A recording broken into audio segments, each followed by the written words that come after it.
muchas gracias, Gabriel Ignacio, Juanita y todos ustedes. Me siento muy honrado. Tengo que decir que me emocioné mucho al entrar y ver la foto de Horacio Arango. Para mí es una persona también que me recuerda muchas cosas vividas con él y me siento muy unido a él en este momento. Bien, después de esas presentaciones yo no sé qué voy a hacer, pero comencemos, si quieres, con la primera diapositiva, es el título, y quisiera detenerme ahí un momentico. La filosofía política entre lo justo y lo bueno. Nosotros solemos pensar, por lo general, la política más desde la ética que desde la filosofía política. ¿Qué quiero decir con esto? Hay una rama de la filosofía que se llama así, filosofía política, que desde Platón, cuando escribió la República, Aristóteles, cuando escribió la Constitución de Atenas y muchas de sus obras, se conoce como la reflexión no tanto en cuanto a la ética del ser humano, sino en cuanto a la política entendida como se entendía en la antigua Grecia, la vida de la polis, de la ciudad, la vida en común de los ciudadanos que se agrupan en una entidad política, donde hay unos que gobiernan, otros que no gobiernan, trabajan, pero tienen una relación, etc. La filosofía política tiene una historia muy antigua de relacionar, de proponer reflexiones en torno al bien común. Para Aristóteles, por ejemplo, es muy claro que la política es eso, el bien de la polis, cómo organizar la polis, la ciudad, que para nosotros sería hoy en día el Estado, la organización del poder. En el mundo moderno eso se transformó muchísimo con la aparición de Maquiavelo y de los filósofos del Renacimiento, y cambió muchísimo porque se convirtió ya no tanto en la vida, en la búsqueda del bien común, cuanto en la consecución del poder. Así define Maquiavelo la política, es el arte de hacerse al poder y mantenerlo. Y esa concepción de la política es la que ha predominado en el mundo moderno desde más o menos hace 500 años. La política es la actividad. Sí, es bueno ser buenos, justos, honorables, respetables, honrados, no robar. La ética es importante. Pero la política se desprende un poquito de la ética. Y ya no es el ejercicio de las virtudes éticas de las personas, sino el arte de conseguir el poder. Y creo que esa concepción de la política es la que solemos tener todos en la cabeza. En la filosofía contemporánea, y mi charla va a ser no histórica, sino contemporánea, con base en filósofos contemporáneos, eso ha dado a una serie de discusiones que yo intento resumir en esa expresión, la política entre lo justo y lo bueno. Y me voy a centrar en un filósofo norteamericano, que ya les voy a decir cuál es. Quiero comenzar,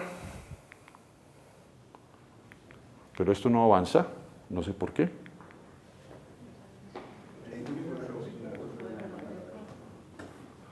Eso. Ahí hay una frase que no sé si se alcanza a leer bien. Es una frase de un... Uy, pero ¿sí la coge toda? No. No, devuélvela. Bueno, dejémosla ahí. Vamos a leerla en voz alta y yo quisiera que la leyéramos despacio y de pronto los que están tomando notas anoten lo que les llame la atención de esa frase. Dice, la democracia no es un estatus en el que pueda un pueblo cómodamente instalarse. Es una conquista ético-política de cada día, que solo a través de una autocrítica siempre vigilante puede mantenerse. Es más una aspiración que una posesión. Es más una aspiración que una posesión. Una tarea infinita en la que si no se progresa, se retrocede, pues incluso lo ya ganado ha de reconquistarse cada día. Esa frase, yo no sé por qué no alcanza a aparecer ahí el autor, que yo lo había puesto, es de José Luis Aranguren. No. es de José Luis Aranguren, un filósofo español que hace una serie de reflexiones en el tránsito que hubo en España cuando cae el franquismo, se acaba, se muere Franco y pasan a un Estado democrático. Y es un filósofo realmente que iluminó muchísimo. Pero yo quisiera decir o enfatizar que la democracia, para Aranguren, y creo que es una idea muy buena, la democracia nunca se tiene. El que no la cuida, la pierde. Hay que cultivarla cada día. Esa es la idea. Es más una aspiración, algo que se busca, que se quiere. Es más una aspiración que una posesión. Puede un pueblo tener la democracia y de pronto perderla, si no la cuida. Claro, vamos a avanzar un poco en eso. Una tarea infinita. Nunca se acaba de ser democrático. Siempre hay algo para perfeccionar la democracia. La democracia no es una cosa perfecta, no existe la democracia perfecta. El que cree que existe la democracia perfecta está en contra de la democracia. Porque la democracia implica un ejercicio permanente de autocrítica, de avance. Cuando se queda quieta la democracia, se deteriora. Es un dinamismo. Y por eso termina diciendo, incluso lo ya ganado ha de conquistarse cada día, reconquistarse cada día.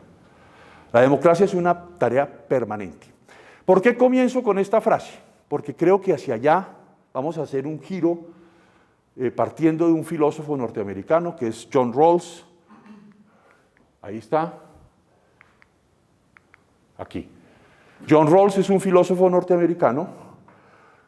Yo digo contemporáneo, murió en el año 2002, hace 20 años, 23 años. Es contemporáneo, es un gran filósofo. Fue el gran renovador, profesor toda la vida en la Universidad de Harvard, el gran renovador de la filosofía política en el siglo XX.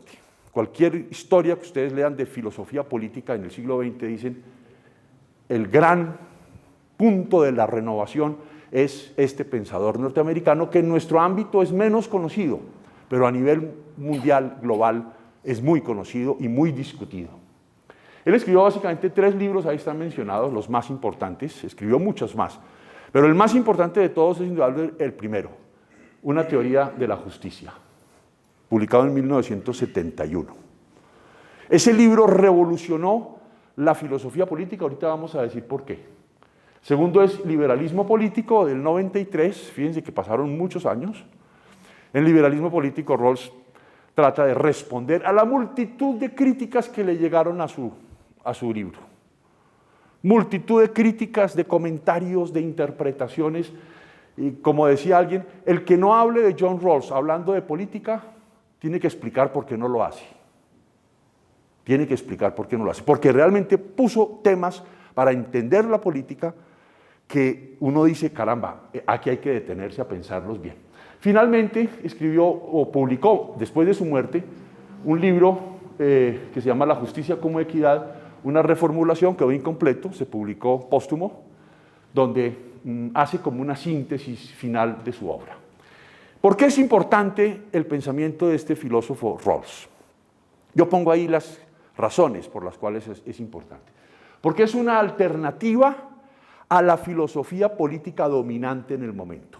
Es otra cosa, diferente a el utilitarismo.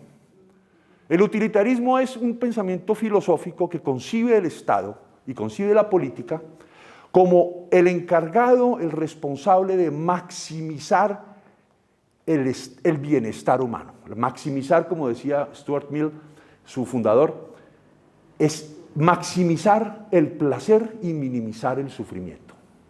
Esa es la filosofía utilitarista en muy pocas palabras. Se trata entonces en la política de maximizar el bienestar de la mayoría. No se puede de todos, ojo, de la mayoría. Y minimizar el sufrimiento o el malestar de la mayoría también. Y siempre se encuentra un equilibrio. El utilitarismo, uno podría decir, es la filosofía que está a la base del capitalismo norteamericano. Lo que busca es favorecer, enriquecer a la mayoría posible. Y si para eso tiene que haber una minoría que no se vea favorecida, pues eso lo justifica en últimas. El utilitarismo es la base del pensamiento, por eso Stuart Mill, On Liberty, su gran libro de filosofía, expresa eso. Mire, no se puede ser feliz todos, y el criterio es muy interesante, y ha dado origen a muchos trabajos de los matemáticos en economía. Maximizar el bienestar de la mayoría posible. Eso implica un trabajo fuerte. Y eso es lo que muchos de nosotros con mucha frecuencia utilizamos ese criterio. El criterio de maximizar el bienestar de la mayoría. Como alguien muy bien lo dice también Rawls, ese sistema utilitarista de pensamiento elevado a filosofía política tiene muchos problemas. Usted puede acabar justificando la esclavitud. ¿Por qué? Porque la esclavitud puede ser una herramienta para maximizar el bienestar de la mayoría blanca. A un precio, sí, lamentable, pero necesario para lograr el fin que se busca, que es la maximización del bienestar, de la riqueza, de la estabilidad de otros, de la mayoría. Entonces, lo primero que hace Rawls en su libro sobre la teoría de la justicia es una crítica demoledora del utilitarismo. Y dice, a mí no me confundan, yo no quiero aquí justificar un sistema que se propone maximizar el bienestar de la mayoría posible. Yo voy por otro lado. En segundo lugar, es una alternativa al marxismo. Estamos en los años 70. Él publica la teoría de la justicia en el año 71. Venimos de la Revolución de Mayo del 68, en donde el pensamiento marxista, después de la Segunda Guerra Mundial, de Rusia, Cuba en el año 59, la esperanza del socialismo y del marxismo como un modelo económico alternativo, por supuesto, al utilitarismo, en donde el Estado se concibe como aquel que se apropia de los bienes de producción y reparte, y organiza la economía, programa, lo que llaman la economía estatal, centralizada y programada. Y el marxismo, al tomarse como lo conocimos en países socialistas que todavía existen, se toman el aparato productivo, lo dinamizan y reparten en la sociedad. Se supone que deben ser sociedades entonces más igualitarias, una alternativa también al capitalismo inspirado por el utilitarismo. Rawls dice, no, yo no tengo nada que ver con el marxismo. No me interesa el marxismo como teoría filosófica. Él en su juventud había sido estudiante de teología y estuvo muy interesado por la religión y por la teología. Después fue soldado en la Segunda Guerra Mundial, le tocó ir al Japón y allá tuvo una serie de experiencias como soldado que le cambiaron su visión de la religión, lo decepcionaron. Dice que cuando vio a un predicador del ejército norteamericano diciéndoles a los soldados norteamericanos que Dios conducía las balas que ellos disparaban contra los japoneses, dijo, no, yo con eso. Se distanció de la religión. Y dijo, me oriento en mi trabajo filosófico posterior, cuando hizo su doctorado y su actividad docente, en torno al tema de la justicia. Eso no es justo, pensar así. Entonces, también es una alternativa al marxismo y a todo el sistema filosófico que hay detrás del marxismo. Pero lo más interesante es que también es una alternativa al intuicionismo. Ustedes dirán, ¿qué diablos es eso? El intuicionismo es una teoría filosófica que surgió en Inglaterra, comienzos del siglo XX, con George Edward Moore. ¿Qué es lo que dice el intuicionismo? Mire, los valores morales, las exigencias morales no se pueden justificar sino de una manera intuición, mediante una intuición, que no es un conocimiento muy científico, pero es lo que uno intuitivamente, todos entendemos la palabra intuitivamente, cree que es lo mejor.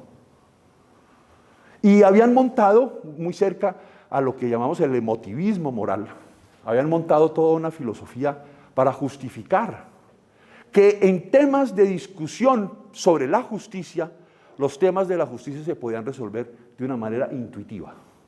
Como que todos tenemos un sexto sentido intuitivo que nos indica qué es lo justo. Y Rawls dice, no, los temas de la justicia no se pueden dejar que se resuelvan en la intuición individual que cada uno tenga. Entonces, para ti, un tema de justicia se resuelve de una manera, para ti se resuelve de otra manera y para vos, rapidillo, se resuelve de otra manera. Y dice, eso lleva a un caos en la sociedad. Los temas de justicia deben poderse resolver de una manera que abarque distintas visiones del mundo, distintas comprensiones del ser humano, distintas religiones, distintas maneras de entender la vida. Y a eso le dedicó su vida. Y su gran obra es en torno a la justicia. Bien, sobre la base, aquí no, eso no se alcanza a ver muy bien, no sé por qué, lo que dice ahí es que sobre la base de la teoría de la justicia que Rawls propone, caben dos sistemas políticos o dos modelos de economía política en la sociedad, lo que él llama democracia de propietarios y socialismo liberal. Es decir, dentro de su esquema político que él va a completar a través de toda su obra, y no me voy a detener en eso, pero créanme que lo he estudiado, lo he enseñado, él va a proponer y va a decir, miren, en realidad, sobre la base de mi concepción de la justicia, hay muchos modelos políticos que caben, hay otros que quedan excluidos. La sociedad comunista, marxista, en la centralización de la economía, en un Estado dominado por un partido político, no cabe dentro de mi esquema. Pero el liberalismo del neoliberalismo absoluto, del laissez-faire, del evitar las reglas, las normas para el control, para el desarrollo de la economía, tampoco. Y él propone dos modelos, en el fondo son diferentes pero conducen hacia lo mismo. El primero lo llama democracia de propietarios, que es muy interesante ese concepto, si quieren más adelante en las preguntas podamos desarrollarla, o socialismo liberal, que parece una contradicción, porque socialismo liberal precisamente parece un volver al utilitarismo y al marxismo, que era lo que él quería proponer. Y en el fondo asume de estas dos tendencias filosóficas del utilitarismo, asume el respeto por la libertad individual. La libertad de las personas es inalienable. Y eso es lo primero que tiene que garantizar un Estado político razonable, en donde el Estado no se meta en prohibir o promover religiones, modos de pensar, visiones del mundo, etc. Pero tampoco que dirija la economía, es decir, coarte las libertades de la iniciativa económica de las personas. Y va a proponer un modelo, más que un modelo, es un ideal, diría yo, de un Estado diferente, alternativo a todo eso. Ahí. ¿Cómo desarrolla? Voy a centrarme de aquí en adelante, voy a hablar unos minuticos del pensamiento de Rawls. Y después hacemos una síntesis. El punto de partida del pensamiento de Rawls es una pregunta. Él se pregunta, ¿cuáles son o deben ser los principios de justicia que deben estar en la estructura básica de la sociedad, de una sociedad plural, para que ésta pueda ser considerada justa? Esa pregunta es fundamental. ¿Cuáles son los principios que están a la base, que deben estar a la base de una sociedad para que esa sociedad, que es múltiple, pueda ser considerada justa? Esa es la gran pregunta. Lo interesante de Rawls no es tanto la pregunta, sino el método con el cual trata de responderla. Eso para mí es el principal aporte, y ahora que decía Gabriel Ignacio, es el aporte que él recibe de Kant y que actualiza en su formulación de la filosofía política. Ese método es lo que él lo llama el velo de ignorancia. El velo de ignorancia es un experimento mental muy interesante que yo los invito a ustedes a hacer en este momento. El velo de ignorancia es, hagamos de cuenta que yo les digo a ustedes, señoras y señores, ustedes tienen cada uno una tarea. Y Y la tarea consiste en pensar cuáles deben ser los principios básicos que rigen la sociedad.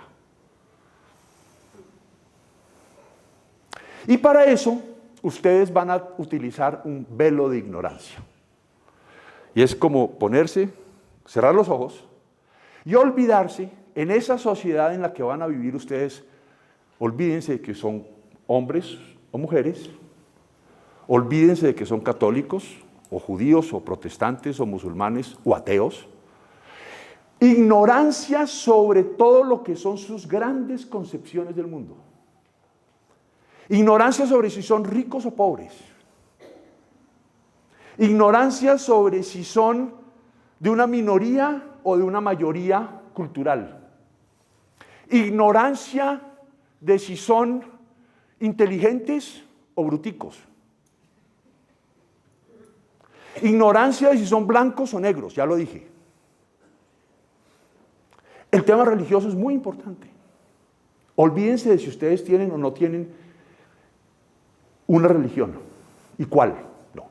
Hagan ese ejercicio, prescindan de todo eso y una vez que logren prescindir de eso, escojan los dos principios o los principios básicos de la sociedad. Una vez que logren ponerse ese velo de ignorancia, que es como yo me imagino una imagen de ponerse una careta que le tapa los ojos, solo así, usted está en capacidad de pensar los principios básicos que han de regir a la sociedad en la que usted quiere vivir, en la que se supone que quiere vivir. Hagan el ejercicio. Hagan el ejercicio. Traten de prescindir si son hombres o mujeres. Es difícil, ¿no?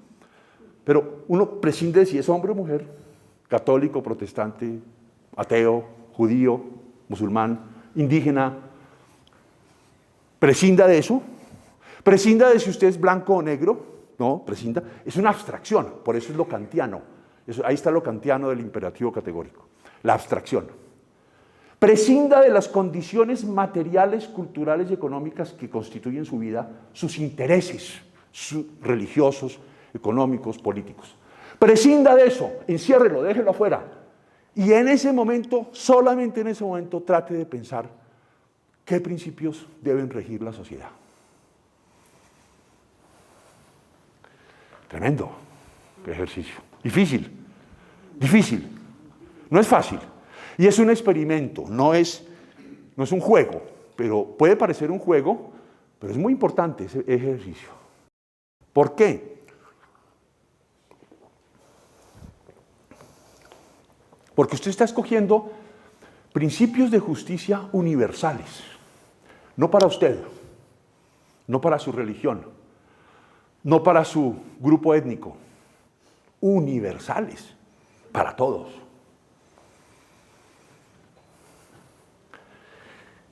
Si lo logra, podemos seguir hablando. La primera parte de la teoría de la justicia, cuando él habla de los capítulos sobre el velo de ignorancia, es de lo más interesante que hay para nosotros los filósofos, porque es un ejercicio mental detrás del cual está prácticamente la historia de la filosofía. Detrás de eso está la crítica del Estado cristiano, o a un Estado musulmán, o a un Estado sexista, o a un Estado que solo favorece a ciertas visiones del mundo. No, eso hay que prescindir de eso, hay que liberarse de eso. Bien, él dice, si todas las personas en la sociedad hacen ese ejercicio, llegarían a los dos mismos principios. Llegarían a formular dos principios, los mismos todos. Dice, no, pues este man, ¿de dónde salió? ¿De dónde saca esa pretensión de que todos los que hagan ese ejercicio del velo de ignorancia, si lo hacen bien, llegarán a identificar los mismos principios? Eso es la parte dura de la teoría de la justicia de Rawls. La parte más difícil y más argumentativamente compleja, porque tiene que demostrar que si tú como mujer católica, etcétera, y tú como hombre negro, musulmán o ateo, hacen el ejercicio, llegan a lo mismo. Y entonces, ¿cuáles son esos dos principios? Los que él dice que todo el mundo llegaría. El primero, el principio de igualdad, así lo llama. Y lo formula de una manera que está ahí clara. Toda persona tiene igual derecho a un régimen suficiente de libertades básicas iguales que sea compatible con un régimen similar de libertades para todas, para todos. Ahí está, es el primer principio. Ya se imaginan ustedes la manera como tendrá que argumentar para defender que todas las personas estarían de acuerdo en que ese es el primer principio. Y el segundo es el principio de diferencia. Interesante que haya un principio de igualdad y un principio de diferencia. ¿Por qué? Porque en una sociedad debe haber a la base un principio de igualdad y un principio de diferencia. No más principios, a la base, a la base. Esto es muy importante. A la base, a los fundamentos. El principio de diferencia dice: las desigualdades sociales y económicas deben satisfacer dos condiciones. Es decir, se admite que haya diferencias y desigualdades económicas solamente bajo dos condiciones. En primer lugar, deben estar asociadas a cargos y posiciones abiertos a todos en igualdad de oportunidades.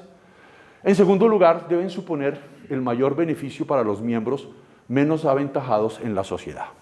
Es decir, el segundo principio lo que dice son dos cosas: que debe haber igualdad de oportunidades para todos. Si en una sociedad no hay igualdad de oportunidades para todos, esa sociedad no es justa. Y en segundo lugar, las diferencias sociales, económicas, se justifican en la medida en que mejoren las condiciones de los menos aventajados. Si hay diferencias económicas que no mejoran la situación de los menos aventajados, esa sociedad tampoco es justa.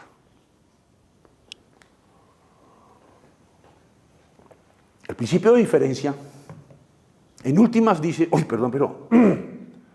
en últimas dice que desigualdades sociales hay y habrá. Y una sociedad no es más justa porque no haya desigualdades sociales. Él dice, mire, en toda sociedad hay niños que nacen más inteligentes que otros. En toda sociedad hay personas que tienen más aptitudes para la música que otros, para el deporte que otros. Las desigualdades humanas y sociales son inevitables. Pero en una sociedad que se diga justa, se tiene que implantar un principio según el cual esas desigualdades benefician o justifican políticas que mejoren la situación de los menos aventajados. Es decir, una sociedad es justa en la medida en que reduzca la pobreza. Una sociedad que no reduzca constante, repetida, sistemáticamente la pobreza de todos sus miembros, no es una sociedad justa. Y por eso, en virtud del primer principio, él rechaza, por ejemplo, el comunismo, el sistema comunista. Pero en virtud del segundo principio, rechaza el neoliberalismo. Y propone ese modelo que podríamos llamar, así lo llama. Yo traje el libro porque me lo traje, es el último, La justicia como equidad, una reformulación. Y ahí propone lo que él llama una democracia de propietarios. Dice que una sociedad supera los niveles de propiedad en la medida en que haya más propietarios y no menos. Es decir, que los medios de producción estén en más manos y no en menos. Cuando una sociedad, los dueños, los propietarios, disminuyen en relación a la totalidad de los bienes sociales, esa sociedad no es justa. En cambio, sociedades justas son aquellas en las que el número de propietarios crece constantemente. Y propietarios no solamente propietarios sino que tienen acceso a los bienes sociales. Bien. Como ustedes... aquí hay un aspecto que no se ve muy bien aquí. Él dice que hay una prioridad que él llama lexicográfica del primer principio sobre el segundo. El primer principio es prioritario sobre el segundo. Es decir, usted no puede, para disminuir las diferencias sociales, eliminar la libertad de las personas. Eso es muy importante. El primer principio, que garantiza igualdad de libertades para todos, es prioritario y tiene que cumplirse primero antes de cumplir el segundo. Es decir, primero se garantiza la igualdad. Y si no hay primero garantía de igualdad de libertades para todos, no podrá haber el segundo principio, que es el que garantiza condiciones de las diferencias que avancen hacia una mayor justicia. Bien, eso es muy rápidamente expuesto los principales aspectos de la filosofía de Rawls. Y aquí vamos con otros. Un asunto filosófico de fondo. Y aquí es el título de la charla. El título viene aquí.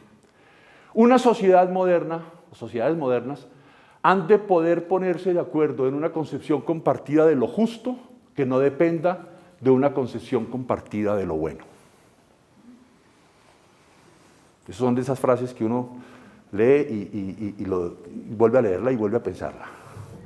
Sociedades modernas deben ser aquellas en las que las personas tienen diferentes concepciones de lo bueno. ¿Qué son concepciones de lo bueno? Religión, convicciones filosóficas, visiones del mundo, grandes ideas sobre lo bueno.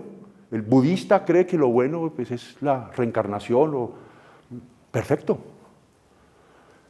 ¿Depende la concepción de lo justo de sus convicciones religiosas o de sus convicciones de lo bueno? Rawls dice, no. Es decir, lo justo es el resultado de lo razonable, de lo imperfecto, que lo razonable puede ser imperfecto, lo bueno, lo racional es aquello que no admite discusión. Son las grandes convicciones. La idea en el fondo es muy sencilla. Uno puede tener diferentes concepciones religiosas, metafísicas, filosóficas, y sin embargo ponerse de acuerdo con otros que tienen otras convicciones acerca de lo justo. Lo justo se puede justificar socialmente independientemente de lo bueno. Y tú puedes ser de una religión, tú de otra y tú de ninguna. En principio eso no debe impedirles que se pongan de acuerdo en lo justo. Puede que en lo bueno nunca se pongan de acuerdo. Si ustedes han estudiado un poquito de filosofía, se darían cuenta que eso es una crítica tremenda a la posición tradicional de la filosofía occidental desde Platón. Para Platón es impensable lo justo separado de lo bueno. Para Aristóteles también. Aunque en la Ética Nicómaco, en el capítulo 5, tiene un capítulo sobre la justicia que... Bueno, pero no vamos a entrar en esos detalles.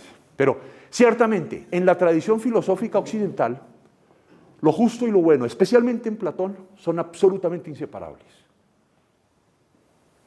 ¿Es eso sostenible todavía hoy en día? Rawls dice, no, eso puede ser separado. Separado, no necesariamente divorciado, pero sí distinguido. Y el mejor ejemplo es cuando usted sienta, por ejemplo, personas con diferentes credos religiosos o sin credos religiosos, con intereses económicos diferentes, culturales diferentes, hoy en día orientación sexual diferente. Y sin embargo, piensa Rawls, es posible que esas personas lleguen a un acuerdo sobre lo que es lo justo en la sociedad.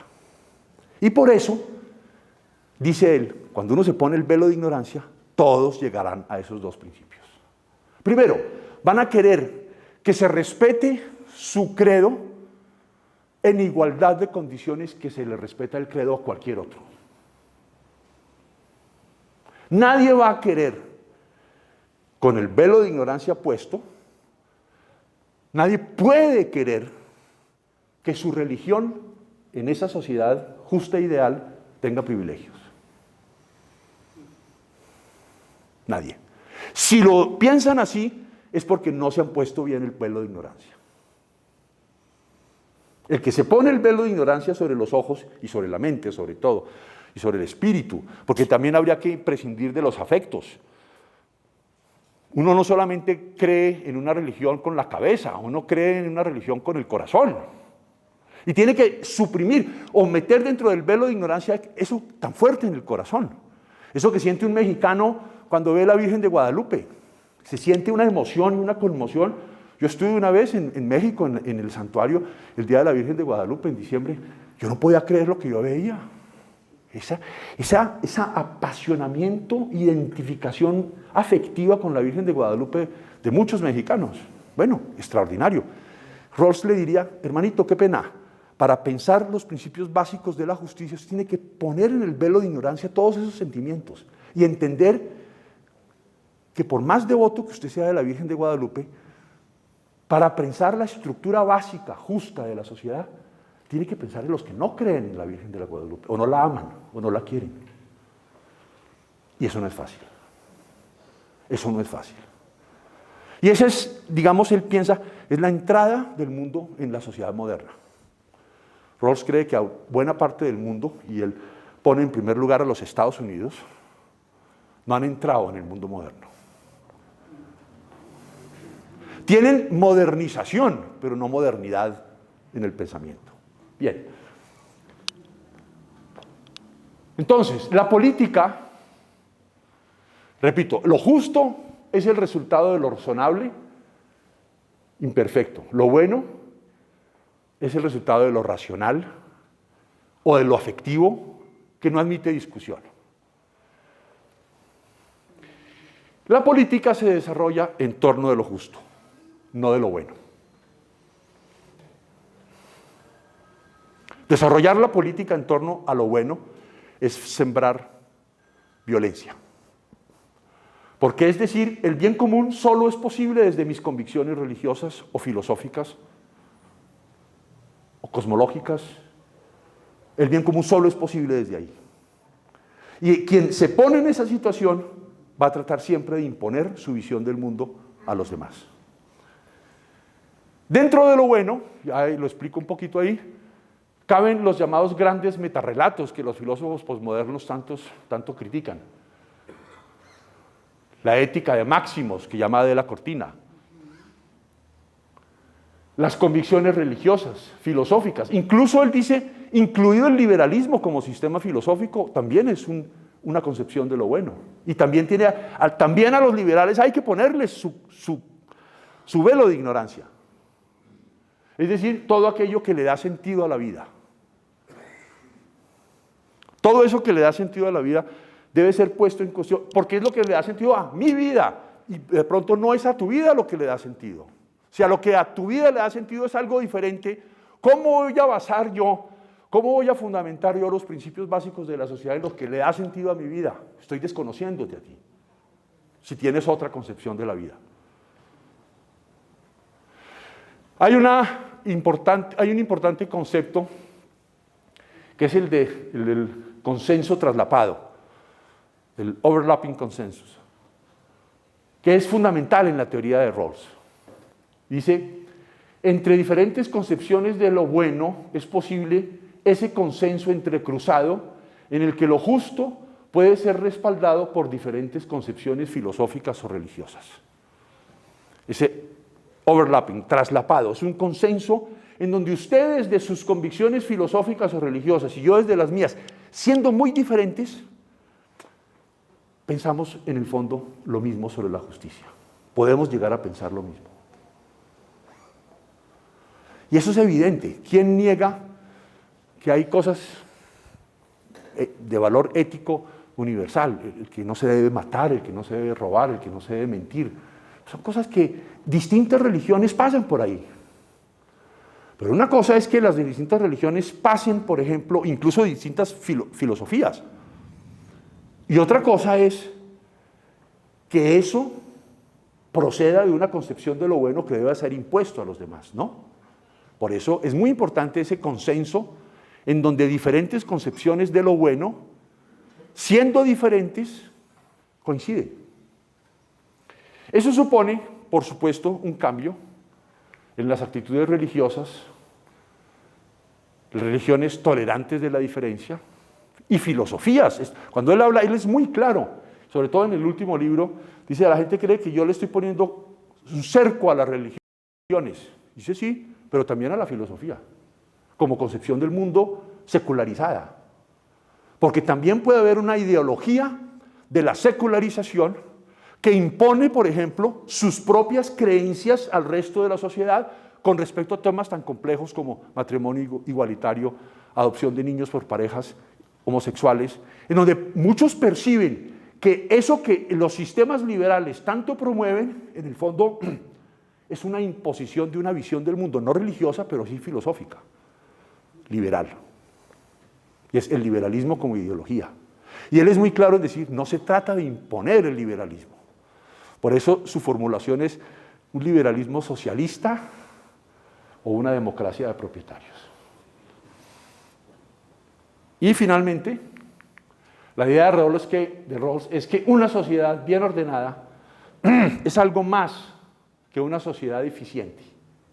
No es lo mismo una sociedad justa, justamente ordenada, que una sociedad eficiente. Puede haber sociedades muy eficientes, profundamente injustas. Y por eso siempre en la apelación a los dos criterios, a los dos principios. Es algo más, la sociedad bien ordenada es algo más que una sociedad eficiente en la que caben muchas ideas de lo bueno sin que ninguna de ellas se imponga a las demás. Ese es el ideal de una sociedad justa, donde diferentes concepciones de lo que las personas entienden que es lo bueno en sus vidas, a lo cual tienen todos el mismo derecho.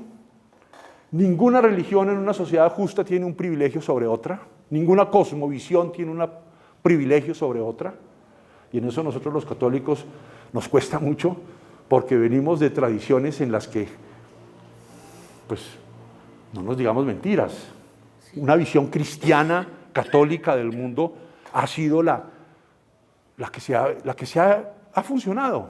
Y él no pelea con eso no hay que negarlo, pero hay que cambiarlo. Hoy en día eso no se sostiene. Bien.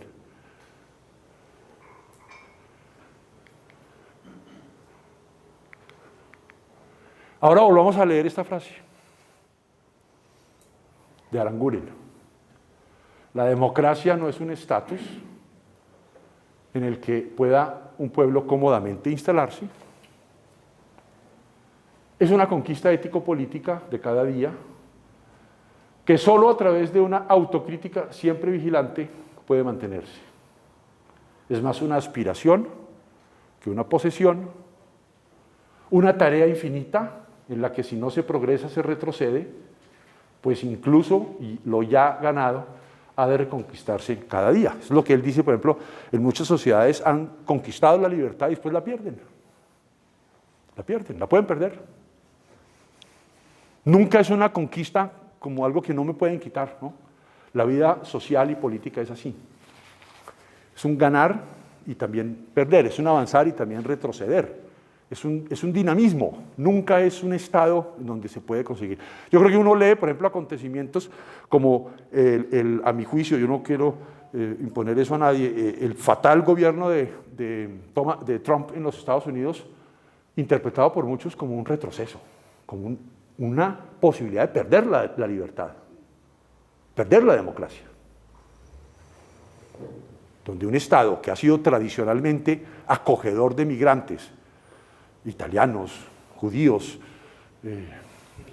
irlandeses, escoceses, alemanes, cubanos, etcétera, de pronto dicen, no, esto no se puede, esto hay que cortarlo, o actitudes despectivas o de desprecio, dice uno, eso no puede ser entendido a la luz de esta teoría como un avance, sino como un retroceso. Y por eso, eso lo han destacado muchos filósofos con respecto a esa situación. Finalmente, y con esto termino porque me interesa mucho que conversemos, la teoría de la justicia despertó un gran debate en la filosofía política. En primer lugar en Estados Unidos, pero después en todo el mundo. Eso fue como una chispa. Todos los filósofos, Hubert Habermas se le fue a pedirle cita a Rawls, le dijo, yo necesito hablar con usted, que venía de la escuela de Frankfurt, y tuvieron unas conversaciones muy interesantes, porque Rawls le dijo, Habermas le dijo, oiga, yo en el fondo estoy diciendo casi lo mismo, simplemente que Habermas enfatizaba mucho todo lo que son las discusiones históricas, la capacidad argumentativa del ser humano para encontrar la justicia. Y tuvieron diferencias, pero un acercamiento muy interesante. Pero sobre todo quisiera enfatizar que esto produjo un debate en la filosofía política del siglo XX que a mi juicio quizás no ha terminado, que es el famoso debate entre comunitaristas y liberales, dentro de los cuales el liberal, el capitán del equipo de los liberales es Rawls, y dentro de los comunitaristas tenemos filósofos muy interesantes como MacIntyre, que escribió un libro fabuloso, interesantísimo, pero una crítica demoledora de Rawls, que se llama Tras la virtud, After Virtue. Demoledor contra Rawls, diciendo, usted está acabando con la tradición filosófica occidental al separar lo bueno de lo justo. Y es la base de un pensamiento comunitarista, yo diría neoconservador, del cual también Trump echó mano en sus argumentaciones, diciendo es que nosotros somos una comunidad, la comunidad norteamericana, y no tenemos por qué dejarnos influenciar por otras comunidades. Y ese pensamiento comunitarista está muy presente en grupos étnicos, identitarios, indígenas, en donde dicen, no, nosotros, eso de todos no, nosotros queremos ser así. Y eso tan universal nos suena demasiado kantiano, demasiado abstracto. Vaya usted con indígenas, grupos indígenas, a plantear un ideal de justicia universal y tiene muchas dificultades. Y en eso, indudablemente que MacIntyre y los comunitaristas tienen mucha razón. El ser humano no se mueve cuando piensa temas de justicia, le queda muy difícil pensarlos al margen de lo bueno, de las tradiciones populares. Y ha habido experimentos, ha habido intentos, por ejemplo, con grupos indígenas de discutir estos temas. Otro de los grandes, a su vez, discípulos y críticos de Rawls es, por ejemplo, Amartya Sen, el Premio Nobel de Economía de la India, que dice, el problema de Rawls no es tanto su teoría cuanto la manera como muchos la aplicarían, y es buscar esos bienes del primer principio que hay que defender. Él dice, en vez de bienes yo pensaría en capabilities, dice, en capacidades. Lo que hay que garantizarle a los seres humanos para que vivan en una sociedad justa no es libertades abstractas, es desarrollo de sus capacidades. Y el primer principio debería decir que una sociedad solamente es justa si a cada persona le facilita, le hace posible el desarrollo de sus propias capacidades. Y también dice en la India eso de cada persona, las comunidades también tienen algo que decir. Pero como ustedes ven, esto revolucionó la filosofía política y hizo que todos los pensadores que estaban pensando la política, quizás más en el ámbito anglosajón, eso hay que decirlo, y alemán. En el ámbito hispanoparlante esta teoría ha tenido acogida, pero no tanto como en el ámbito de la filosofía anglosajona y alemana. Bien, yo no sé cómo estamos de tiempo, Juanita. No, estamos muy bien de tiempo. Entonces, yo con esto terminaría y mi exposición, y los invito, yo quisiera invitarlos a que reaccionen, ustedes qué piensan de una teoría como esta. Me parece que posibilita pensar la política, como decía Gabriel, desde el día a día, desde el escándalo del día, desde el titular de periódico del día que es tan aburrida. No, hay que salirse un poquito de eso, quizás ir a las ideas, quizás ir al mundo de la reflexión más abstracta, pero no por abstracta, si ustedes se dan cuenta, no por abstracta está lejos de la realidad, una teoría como esta. De manera que eso me gustaría, pues, entonces de aquí en adelante conversar, y además se me está secando la boca. Juanita.